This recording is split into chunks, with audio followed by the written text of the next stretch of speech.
Comenzando este mensaje de hoy, me gustaría hacerles una pregunta. La respuesta de algunos de ustedes yo la sé ya, pero no sé la de todos, así que me interesa hacerles la pregunta de todas maneras. ¿A cuántos de ustedes le han gustado o le gustan los deportes? ¿Verdad? Ya vi la primera mano allí que se levantó, no me sorprende, ¿verdad, Samuelito? Y así he visto la de muchos más. ¿Algunos más les gusta el deporte aquí? Yo sé, hay algunos, ¿verdad? No necesariamente tiene que ser practicarlo, sino también quizás expectarlo, verlo. Yo sé que a muchos de nosotros nos gusta. A nuestros jóvenes les gusta mucho también, que por cierto en el campamento estuvieron cerca de ser campeones. Yo creo que fue un gol que le faltó, ¿verdad? 1 o 2, pero llegaron bastante lejos entre muchos equipos que fueron a jugar. Tuvieron una muy buena participación. Les hago la pregunta porque si hacemos un poquito de historia, el trasfondo de los deportes se remonta a la antigua Grecia. Por eso, la mayor manifestación deportiva que existe en el mundo se llama Juegos Olímpicos o Olimpiadas. ¿Han escuchado esa palabra, verdad? ¿Ustedes saben de dónde viene eso? De un lugar en Grecia que se llama ¿cómo? Olimpia. Porque en esa cultura griega es que ese pensamiento, se lo voy a resumir, usted verá que rápido, en unos segundos le voy a decir algo que implica cientos de años de historia. En esa región, en el pensamiento heleno, es que comienza a darse el fenómeno en el que el hombre intelectualmente sustituye los conflictos bélicos, es decir, las guerras, con los deportes. Intelectualmente. Es como si hiciéramos ese cambio, como si le diéramos forma o figura de juego a la forma en la que vivía el ser humano anteriormente a eso o anterior a eso, que eran las guerras. El ser humano vivía así en guerra. Pero en ese pensamiento entonces se da esa transformación. Por eso en los deportes, sobre todo los deportes colectivos, aunque realmente pasen todos, el asunto se trata de enfrentamiento. Un equipo contra otro equipo. Porque en cierta manera eso es una guerra o una sustitución de la guerra, pero que trata de que no implique necesariamente violencia, de que no implique necesariamente derramamiento de sangre, sino que pueda verse inclusive como un pasatiempo o un entretenimiento. Pero se presenta así. Ya, no importa que sea individual, como el tenis, por ejemplo, eso es uno enfrentando a otro. En los colectivos, como el soccer, es un equipo, un grupo enfrentando a otro. En igualdad de condiciones, pero enfrentándose. Les menciono esto porque la Biblia no necesariamente es que hable de deportes, pero sí habla de un enfrentamiento del cual tú y yo somos parte. Y ese concepto está más presente sobre todo en el Nuevo Testamento. En el Antiguo Testamento también aparece, pero en el Nuevo Testamento aparece ya como enseñanza de una manera más clara para nosotros. Y es allí entonces donde podemos ver asuntos como la guerra espiritual. Vivimos en medio de un conflicto y tenemos una guerra espiritual constante. Y entendiendo esto y dando hoy el mensaje para la iglesia, yo quiero que comencemos viendo esto desde la perspectiva que presenta el apóstol Pablo en la carta a los Efesios. Efesios capítulo 6 presenta algo que usted ya ha escuchado mucho seguramente, pero que yo quisiera que viéramos un elemento de esto como parte del mensaje de esta mañana. Efesios 6, a partir del versículo 10, quiero que veamos algunos elementos aquí de los que están presentes. ¿De qué se habla allí? La armadura de Dios. Veamos algo, o vea conmigo algo aquí, por favor, respecto a este particular. A partir del 10, allí la palabra de Dios dice: Por lo demás, hermanos míos, fortaleceos en el Señor y en su fuerza poderosa.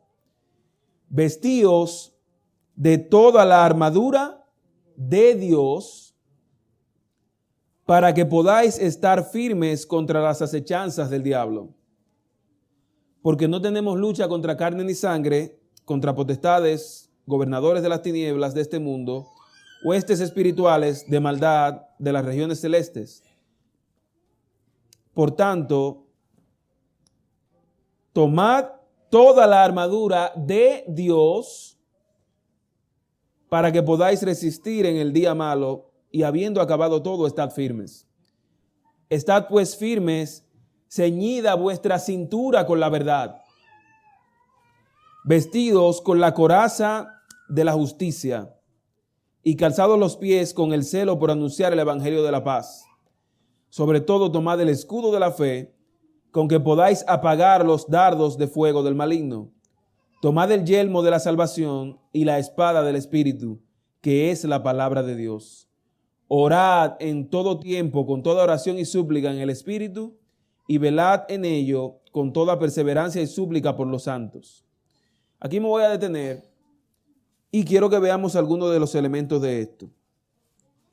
Aquí se da la exhortación utilizando precisamente la figura de los soldados, una imagen que era totalmente común en el tiempo en el que Pablo escribió esto. Los soldados, los soldados tenían que usar esta indumentaria. Pero ¿qué me dice la Biblia sobre esta indumentaria? Primero, que cuando yo hago todo esto, yo recibo fuerza de Dios. Y aquí me surge la pregunta, ¿para qué yo necesito fuerza de parte de Dios? ¿Para qué? Veamos la armadura. Más adelante, la misma descripción nos dice que es para resistir todos los ataques del maligno. Eso lo dice antes de dar la descripción. Ahora bien, ¿qué pasa con la armadura? La armadura como tal comienza presentando el cinto, ceñida vuestra cintura con la verdad. ¿Qué pasaba con ese cinto? Que todo lo que el soldado podía utilizar estaba colgado de ese cinto. Es decir, el soldado debía tener una espada, ¿verdad? Esa espada iba colgada de ese cinto. Es decir, lo que sostiene al creyente. ¿Y eso qué es? La verdad. Sigue diciendo la coraza de la justicia. Otra parte muy importante, porque era como un armazón, un pectoral que cubría toda esta parte del cuerpo. Ahora, ¿qué pasa con toda esta parte del cuerpo? Ahí están todos los órganos vitales que usted y yo necesitamos para vivir. De aquí hasta aquí. Lo más importante, lo vital del creyente. ¿Y qué es eso entonces? La coraza de la justicia. Porque como enseña su palabra, nuestra propia justicia no sirve para nada, es trapo de inmundicia. La justicia de Dios es la que hace todo posible por ti y por mí. Luego sigue diciendo, calzados los pies con el celo por anunciar el evangelio de la paz. Luego dice, tomad el escudo de la fe para resistir, ¿verdad? Para protegernos. Y entonces luego dice, tomad el yelmo, que es el casco, la cabeza, de la salvación, y luego entonces la espada del Espíritu. Si revisamos esta armadura, nos damos cuenta de que la mayoría de las piezas que se presentan aquí tienen que ver más con protección que con ataque. ¿Usted escuchó eso que dije? El yelmo, ¿qué hace? Protege la cabeza. La coraza protege toda la caja torácica, todo el tórax. Con el cinto, ¿usted ataca? Con el calzado, ¿usted ataca? Solo la espada es la única que aparece allí como una herramienta de ataque. ¿No le da a usted eso a entender algo? En el conflicto espiritual que usted y yo tenemos ¿qué es lo que Dios quiere que yo haga? Aparentemente, evidentemente, la palabra me está diciendo que yo necesito preocuparme más por mi protección que por atacar. Y eso para mí tiene mucho sentido, porque esta lucha no es contra carne ni sangre. Esta lucha que se describe aquí en Efesios 6 es para resistir los ataques del enemigo, para resistir. ¿Qué tanto necesito yo atacar a un enemigo que fue vencido definitivamente en la cruz del Calvario? ¿Qué tanto yo necesito esgrimir para enfrentarme a un enemigo que cuando Jesús se levantó de la tumba, todas sus esperanzas quedaron muertas? Lo que la palabra de Dios enseña es que el maligno no tiene potestad sobre nosotros a menos que nosotros se lo cedamos. Por eso Dios nos ha dejado una armadura, porque sí es posible en Él resistir el mal. Pero aquí hay algo también que debemos entender. Porque esa única parte de ataque que presenta la armadura de Dios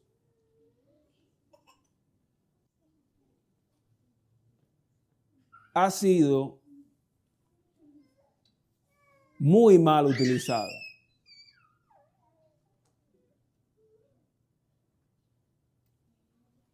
Muchos de ustedes hacen trabajos que tienen que ver con asuntos manuales. Y hay muchas herramientas, por ejemplo, en la mecánica, vayamos por los carros. Muchas herramientas que en manos del mecánico son excelentes. Pero si usted me la pone a mí en mis manos, yo no sé lo que pueda pasar, porque yo de eso no tengo idea. El valor y la utilidad de las herramientas dependen mucho de en manos de quién están. Y nosotros parece que no hemos entendido contra quién es este conflicto. Porque muchas veces esa espada, el uso que ha tenido es precisamente atacar, herir a los que son mis propios compañeros de ejército. A los que están luchando conmigo, a los que son mis compañeros soldados junto a mí. Esa espada termina hiriéndolos a ellos y no al que es realmente el enemigo. Por eso mi primera idea es la siguiente. Dios nos ha equipado y ha preparado todo para nosotros, porque esto no se trata de cuánto ataquemos. Esto se trata de cuánto resistamos con la ayuda de Dios en medio de este conflicto. Tú no necesitas tomar una posición de ataque. Eso ya Cristo lo hizo en la cruz y no falló en lo más mínimo al hacerlo. Tú y yo no necesitamos ponernos en ese lugar. Ya todo está listo para que tú seas salvo. Dios solamente quiere que tú resistas.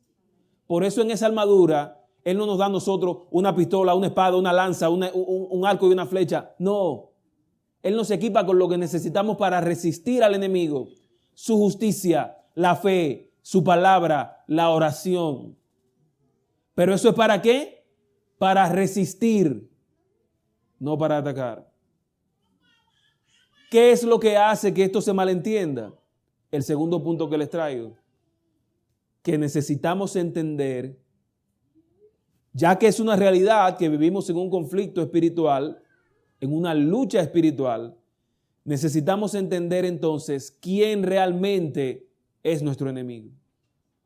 ¿A quién nos enfrentamos? Porque tenemos un enemigo tan astuto, hermanos queridos, tan astuto, que para que nosotros no lo resistamos a él, nos pone a enfrentarnos a nuestros compañeros de batalla. Y termina haciendo que como ejército nos destruyamos los unos a los otros. Eso es lo que pasa cuando no tenemos claro que la lucha en la que yo vivo, en esa lucha, mi contrincante, mi enemigo, no es mi amigo, no es mi hermano, no es mi familiar, no es mi pareja. debemos recordar que si soy atacado, si soy vulnerado, si soy herido por alguien semejante a mí, no es por él, es por quien está detrás. Muchas veces nosotros, al no usar la armadura correctamente, entonces terminamos siendo un arma en las manos del verdadero enemigo.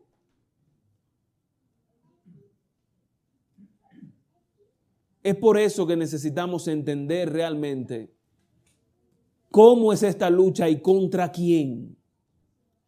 Y eso también el apóstol Pablo lo explicó en la segunda carta a Timoteo. Segunda Timoteo, capítulo 2. Fíjense cómo el apóstol expresa esto. Segunda Timoteo 25, desde el 24 leamos, hasta el 26. Segunda Timoteo 2, 24 en adelante. Porque el siervo del Señor no debe ser, ¿qué? Contencioso, o como dice esta versión, amigo de contiendas. O sea, que le guste eso, o que esté de esa manera siempre. O si lo tradujéramos un poquito más, podríamos decir, porque el siervo del Señor no debe ser controversial, conflictivo, sino amable para con todos, apto para enseñar. ¿Y qué más dice ahí? Sufrido.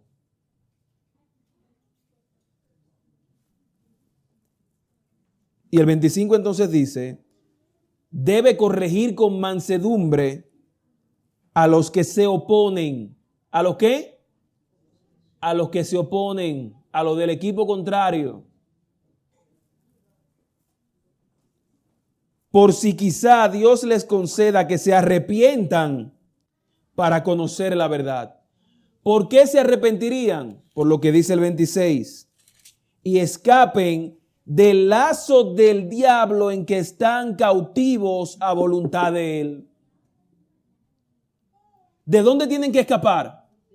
Del lazo del diablo, que es realmente el enemigo en este conflicto. Yo necesito poner eso más claro, hermanos queridos. Esta lucha es espiritual.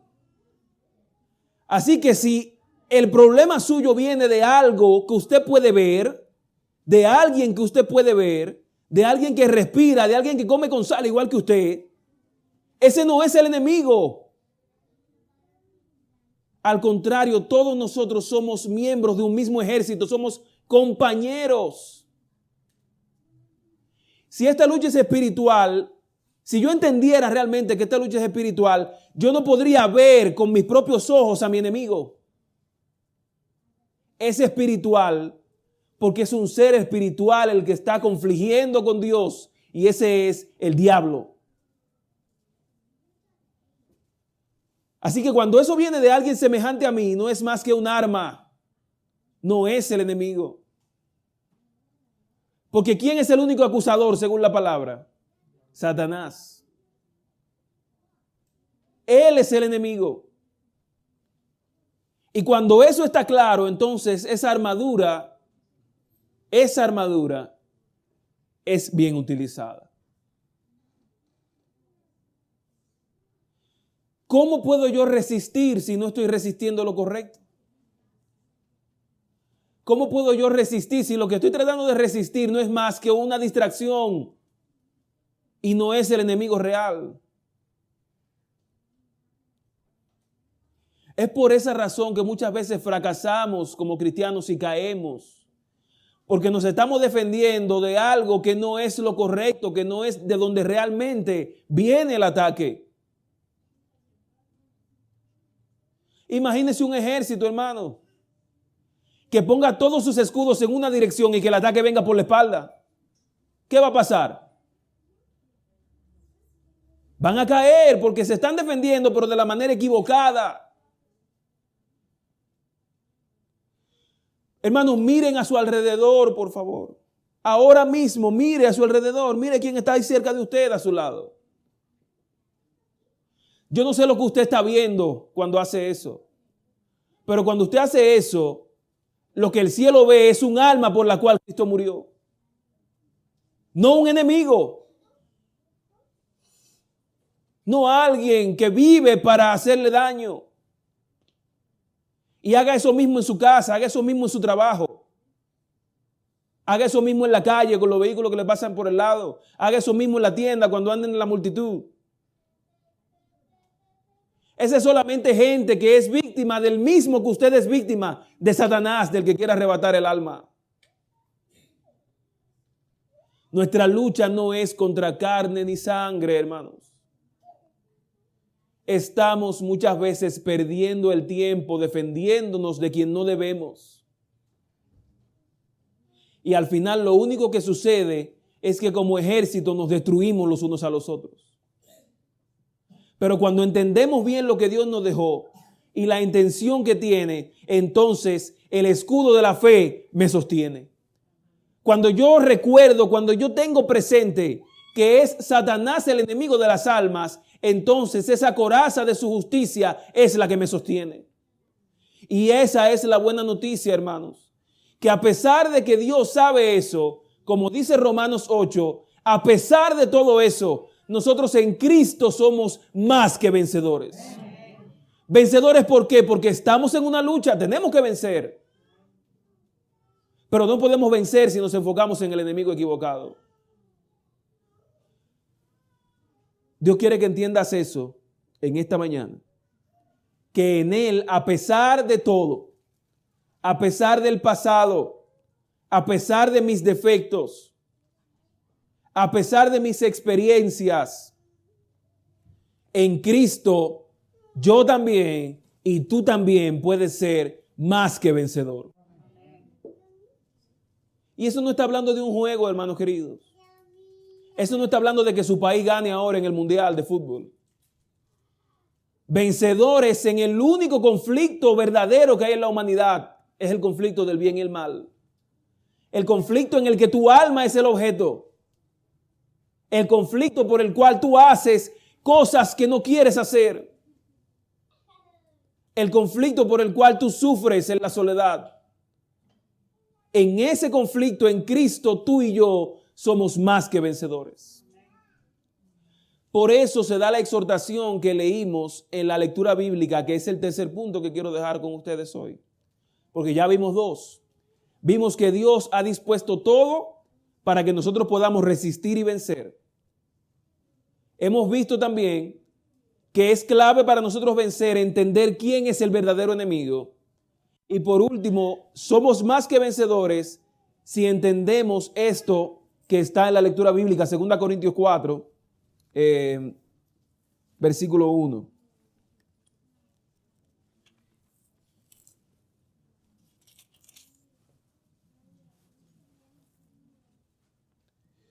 Allí que nos dice la palabra, por lo cual, teniendo nosotros este ministerio, según la misericordia que hemos recibido, no desmayamos. No desmayamos. Esa es la clave para vencer. La clave para vencer no es atacar. La clave para vencer no es tratar. La clave para vencer no es hacer ofensiva. La clave para vencer es no rendirse, hermanos queridos. No desmayamos. Y esa expresión, no desmayamos, tiene un gran significado en eso que estamos leyendo. Voy a tener que ser un poquito técnico, pero para que tomemos la idea completamente.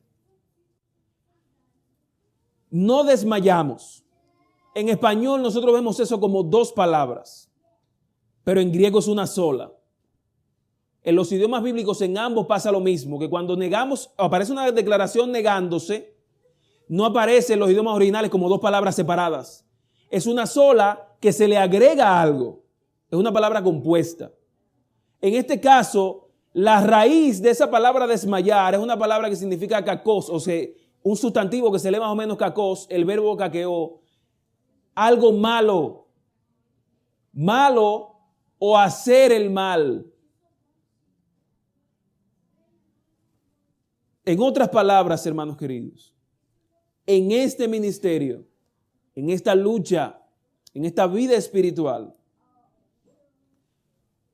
cada vez que nos rendimos, cada vez que caemos, lo estamos haciendo ante el mal.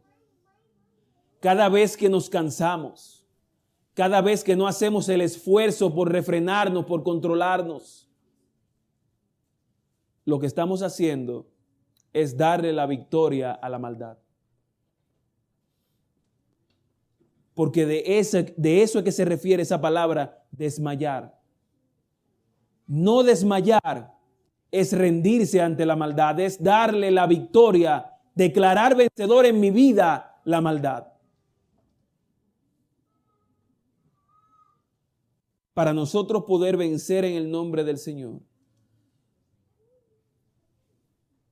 lo que nos fortalece es estar convencidos de que aunque en este mundo tendremos aflicción, no podemos rendirnos. Porque el momento en el que nos rendimos, le estamos dando la corona, le estamos dando la victoria a la maldad.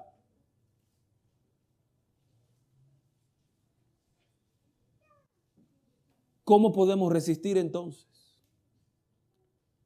¿Cómo podemos aguantar para no rendirnos? ¿Cómo podemos permanecer de pie?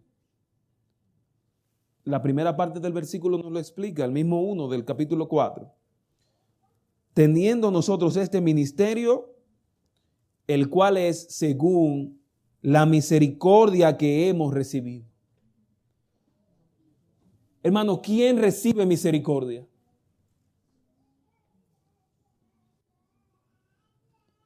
¿El egoísta recibe misericordia? ¿El orgulloso recibe misericordia? Muchos de ustedes han dicho que no. ¿Por qué el orgulloso no recibe misericordia? A lo mejor es porque cree que no la necesita.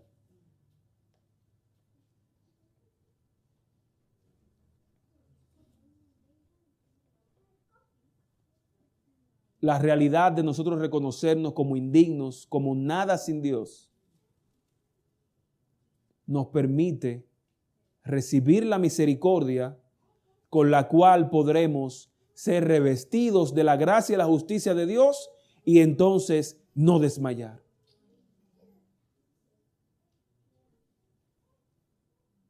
O como explicó también el apóstol Pablo, el poder de Dios, ¿dónde es que se perfecciona? En la debilidad. Al yo tener claro y vivir claro de que no soy nada sin Él, de que necesito su misericordia, Él me cubre y me prepara para yo poder resistir.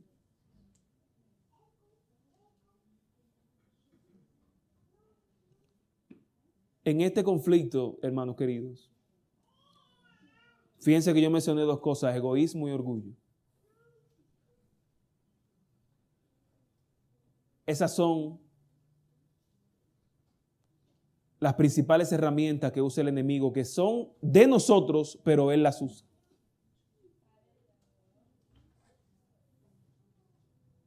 Por eso, hermanos queridos, yo pensaba, porque si la lucha más grande que yo tengo es contra mí mismo, y yo soy lo que mi carácter es, entonces ahí hay algo en lo que yo debo vencer, una distorsión que el mundo ha enseñado. Porque, por ejemplo, cuando usted le dicen que tal persona tiene el carácter fuerte, ¿de qué le están hablando? No, que fulano tiene el carácter fuerte. ¿Qué significa eso? ¿Qué significa eso? ¿Cómo? La gente lo asocia a que es enojado. El que es enojón, el que es difícil, el que puede ser inclusive violento, el que no comparte con nadie, el que prefiere estar solo, el que es difícil. En mi país dicen, fulano es difícil de bañar.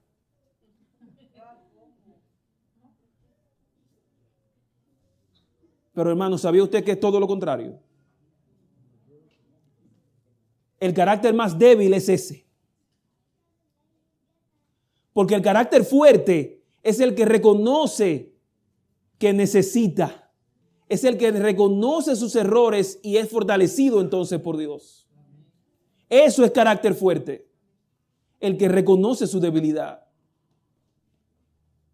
Y si es con eso que yo tengo que luchar, y si es eso lo que Satanás está usando en mi contra, ahí es que yo tengo que enfocarme. No en mis hermanos, no en mi familia, no en mis amigos. Es ahí, hermanos, el mal es de raíz que hay que atacarlo. Y lo que más utiliza el enemigo para destruirnos está en nosotros mismos. No tenemos que mirar afuera. No tenemos que mirar alrededor. Es más fácil si se para en el espejo. Es duro, hermanos, es difícil. Será nuestra lucha diaria hasta que Cristo venga. Pero Él que murió y resucitó me ha garantizado a mí que en todo esto yo puedo ser también más que vencedor en Cristo. Asegúrate de que ahí es que estás venciendo. Asegúrate de que para ti eso sea más importante que ganar una discusión. Asegúrate de que para ti eso sea más importante que imponer tu criterio, que imponer una posición. Asegúrate de que para ti eso sea más importante de que donde yo esté se tenga que hacer lo que yo creo. Asegúrate de estar enfrentando al enemigo correcto, no a tu compañero de ejército. Hermanos queridos, la guerra, la lucha espiritual es una realidad. No vivimos en un ambiente neutral de todo paz y amor. Eso es lo que Dios quiere para nosotros. Para eso nos está perfeccionando y nos está preparando para una eternidad así. Pero mientras llegamos allá, estamos en medio de un conflicto del cual tu alma y la mía es el principal objeto. Esa lucha es campal. Pero hoy yo necesito que usted entienda que Dios ha preparado todo para que usted pueda resistir. Que Dios necesita para darte la victoria, que tú tienes que reconocer, necesita Dios que tú reconozcas quién es tu verdadero enemigo y que decidas no desmayar, porque cada vez que te rindes le estás dando la victoria a la maldad. Es posible resistir. Es posible armarte de la armadura de Dios. Y en Cristo, yo no sé hasta ahora si tú has entendido esto o no y si lo has creído para ti, pero hoy el llamado es a que tú abraces esa realidad de que en Cristo tú también estás llamado a ser más que vencedor. Es el momento de que oremos.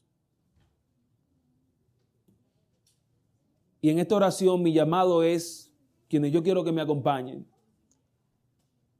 son los hombres y mujeres que deciden, a pesar de lo difícil que sea, no desmayar y de esa manera en Cristo también ser más que vencedores. ¿Qué es lo que tienes que vencer ahora? ¿Cuáles son las armas que el enemigo ha usado en tu contra? La crítica, la murmuración, las groserías, enemistades, rencores, defectos de carácter, malos sentimientos, negligencias. ¿Cuáles son las armas que el enemigo ha usado en tu contra? Yo no sé cuáles son en cada caso. Pero hoy yo quiero que tú te levantes y ores conmigo. Si tú quieres también pedirle al Señor que te ayude a ser, a pesar de todas ellas, más que vencedor en Cristo. En este conflicto, en esta guerra espiritual, ¿quieres tú también ser más que vencedor en Cristo? Si es así, yo te pido que te unas a mí en esta oración. Levántate y le muéstrale al Señor que en Él tú también quieres ser más que vencedor.